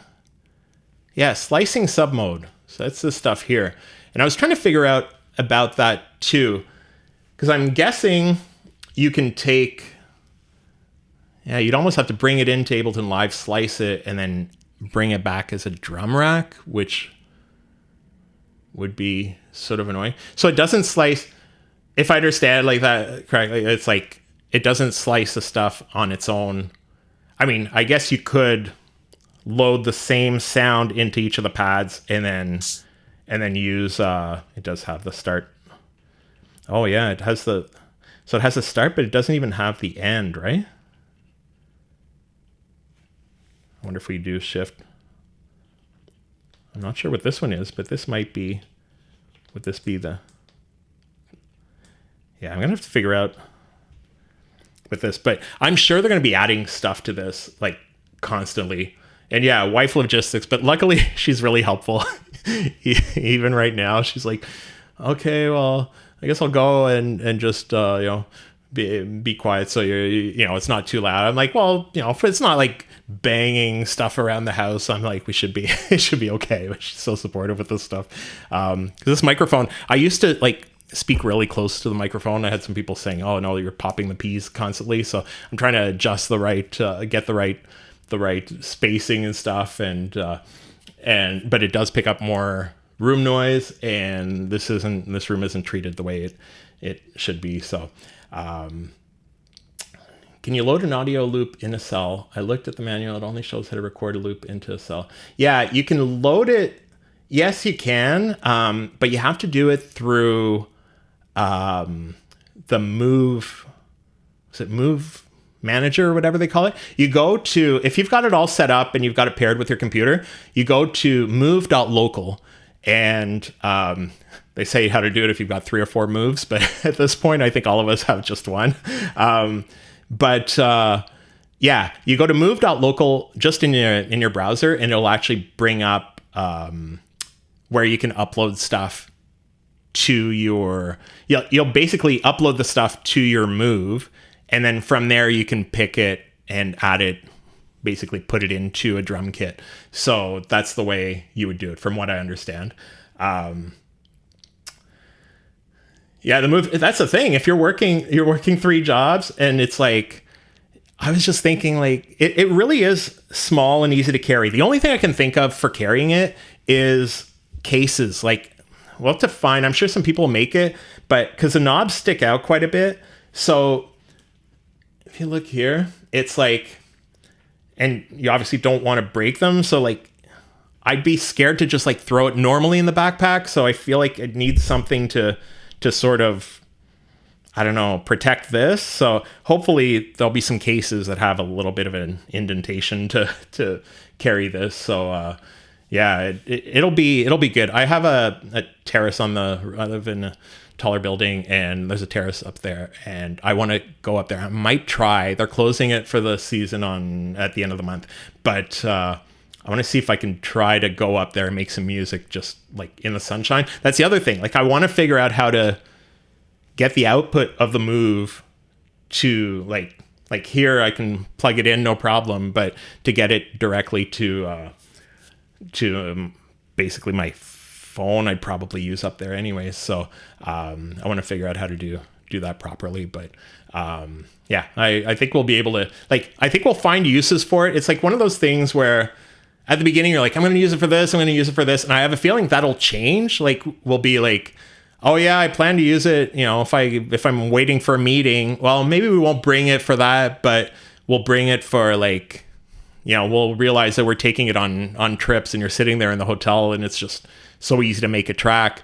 And the more you can do with it, I mean, even those limitations, like, we figure, okay, you can't do that much on the machine itself, but once you're sitting there in the hotel room and you have nothing else that you can work on, if you don't have your laptop or whatever, you'll find a way. Like, you'll find a way to keep adding stuff, and you might be able to get some really interesting sounds because of those limitations. And that's where you learn stuff. Like, when you're sitting there, you're like, I don't know what I could add. That's where it's really useful. I mean, when I started out years ago, and I'm going to be showing my age here, but like with reel-to-reels, and like, you had 4 tracks. So, and basically, if you wanted stereo, you had 2 tracks, because you had the stereo on, you know, 2 tracks for the both sides of one signal and the other one for the other one. So you would bounce stuff over, and you'd end up having to do it mono if you wanted to have a whole bunch of stuff, you know. But if you wanted to have like 8 different instruments, you would sit there and you have the 3, and then you bounce them to the 1, like track 4 would get those 3. So then that track 4 had 3 sounds on it, and then you'd be able to do stuff on those 3. But then you could really only do stuff on tracks 2 and 3 because you needed somewhere to bounce it. So then you'd be bouncing like track 4 to adding it 2 and 3 to it onto track 1. Like, those were real limitations, and you're able to do so much stuff with it. With this, we have 4 full tracks, and like I said, the extra stuff you could do in it, and then the extra stuff once you bring it into Ableton Live, because I haven't tried that yet to bring it in, but it's going to be so easy to bring it in. So that'll make it so, like, it'll be really nice. The only thing is you can bring it into Ableton Live, but you can't bring it back. And I was hoping that even if you were to just use the same instruments, you could bring it back. But it looks like at this point, it's just one way. That might change though. Obviously, you couldn't change it if you're using like Serum or whatever. But it'd be nice if you were able to do a little bit to it, change the MIDI and bring it back. That might be something eventually, but just bring it into Ableton Live and working it in there. Like, most of us are using Ableton Live constantly, or we're all using some DAW, most of the time anyway. So it'll be nice. Like, once it's in there, we can work with that stuff too. So I'm gonna use the cutoff wheel. Yeah, I'm sure the hard shell cases will come, and hopefully soon. Yeah, the knobs are the real thing that look like they're going to snap off. And I'm worried about the wheel, that it'll, like that we're going to be using it so much that we're going to put like tons of wear on that one knob basically, but hopefully that's not the case. To shorten the encoders. Yeah, so it's I don't know. Hopefully this thing will last. It feels the build quality is really nice. It really feels like the Push. Like it does feel like the same type of build quality, but it's just like it's not as thick, and I don't know, it's so much lighter. Like it will be really easy to bring around, and that's what one thing people are saying with the standalone for the Push 3. Like it can be used as standalone, but that's heavy to bring with you. Like they're really heavy, but this is like really, it's going to be really easy to bring it around. And the battery life is apparently 4 hours. So it's stuff we'll have to check. I'll test that with a bunch of stuff, but because I don't know how much of it, like how often I'll have it plugged in to the computer, where if you have it plugged in, it's charging your battery anyways. But right now I just have it plugged in to the power.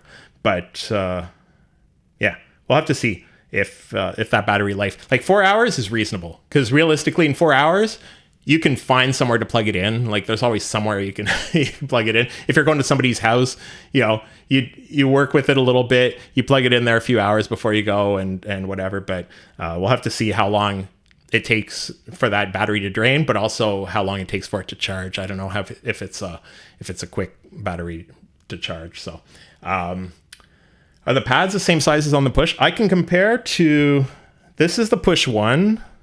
So, and yeah, it looks the same. So I'm assuming it's the same as the Push 3.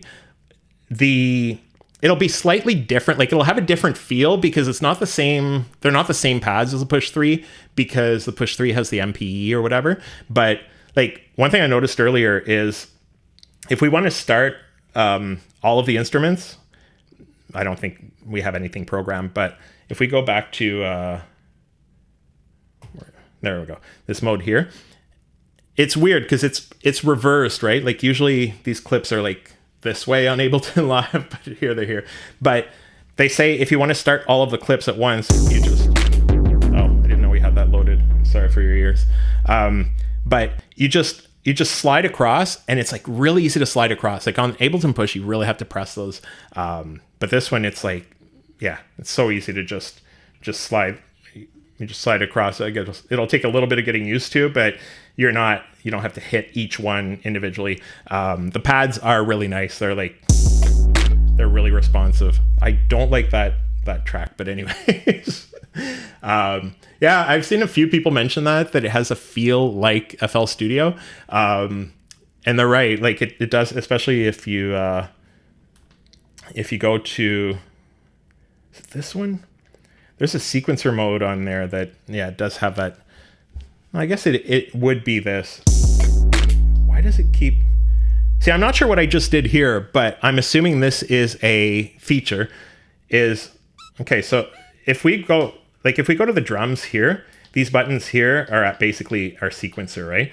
But I noticed if we go to an instrument, when I press this, it actually played the clip. So I'm assuming when it's an instrument, obviously you won't have a sequencer for it, but it does something else that could be useful once you have some properly sounding clips in here. So I like the name of this preset called Van the Man. But yeah, like,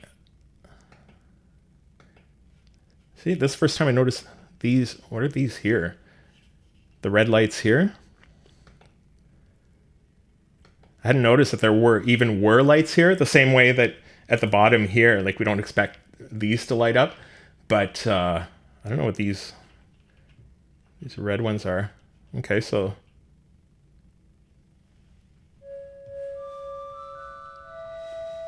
I'm assuming you have to go back.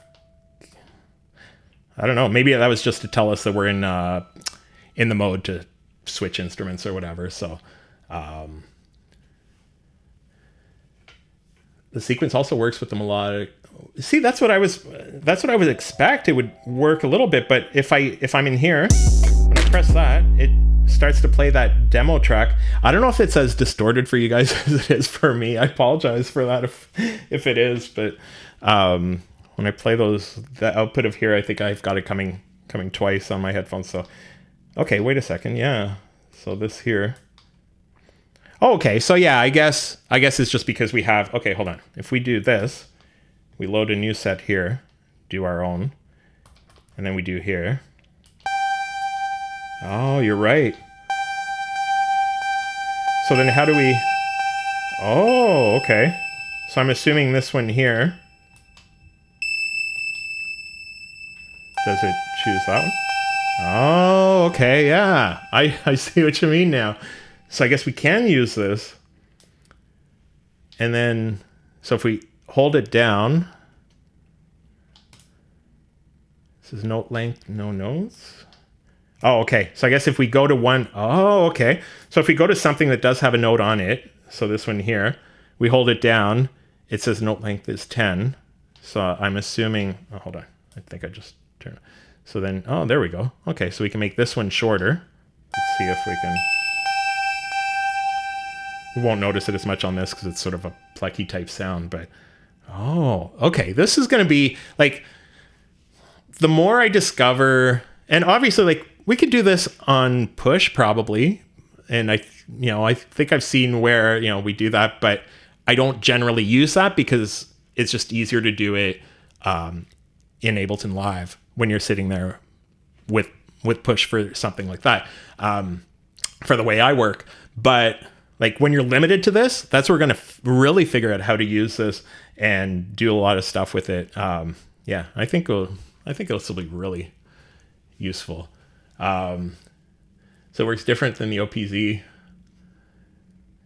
Yeah, just, okay, so that's what it is. Yeah, it seems like it's like that last press note. Let's just...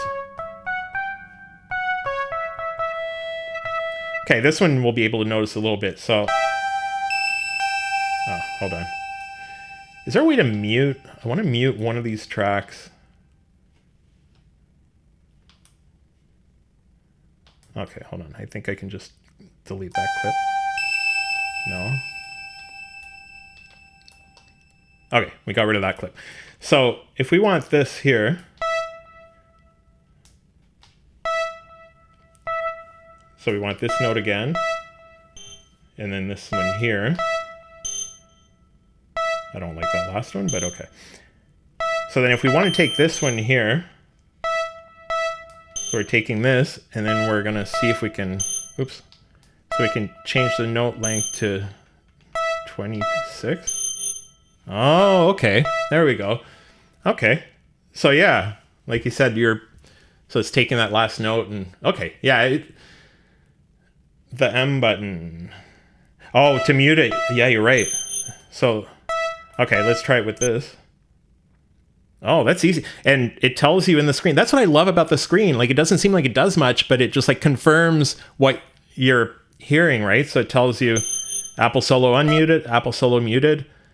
You know what? Like, I don't know. I think we jumped to conclusions stuff when this stuff comes out, and we're like, oh, I was hoping it would have this and it would have that. Like, realistically, we don't want a large screen because the battery life wouldn't last very long. So that makes a huge difference. But like, this screen is a lot more useful than it looks. Like, even right now, it says, I don't know if you guys can see it very well, but it says Apple Solo, and it's got these three things. So I'm assuming that first one means that it's the waveform synth, and so that's basically your sound. And then these other ones are for the effects. But like, that's all you need is to know which sound you're working with, which synth you're working with, and which effects are on it. Like, that's all we need on that screen. Like, realistically, to do this right now, okay, it might be nice to have a screen where you could see your MIDI and see the notes and stuff. But yeah, like, if we really want that, we'll throw that into Ableton and work on it from there. But I think we'll be able to do so much more than we think. So yeah, I'm gonna probably just sit down tonight and see how much I can do with this and actually get it to do stuff. And I think we've got some potential there. So if we want to, so I'm assuming we go here, we can do this, delete, if we want to delete some sets. Okay, so we press the X first, delete, and then press the pad again. Yeah. There we go. It's weird because it really ends up being muscle memory. Like, and I've been saying from the beginning, but it's true. Like I tried this a little bit early on, and now it's just like, it just seems natural. It's stuff that like in 2 weeks we'll be sitting there going, in 3 days we'll be sitting there going, oh, why was it so tough to do this? Like once we wrap our head around it. But yeah, I think it'll get to be so easy. And like even these symbols at the beginning, like they mean nothing right now. This one here, we recognize the metronome. This one here, like what does that mean? It's a little clock. Oh, that's the tempo. See, I wouldn't have, is that what it looks like on Ableton Live? I don't know.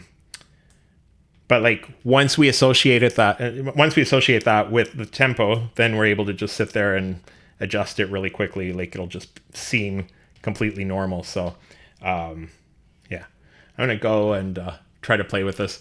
I really appreciate all of you for being here and for the great conversation. I apologize if I missed some of the messages too. Sometimes they don't show up on here, even though I do go to the live chat, and sometimes my brain's going too quick. So anyways, I appreciate all of your questions and your time to look at this. And if you do have this, enjoy it.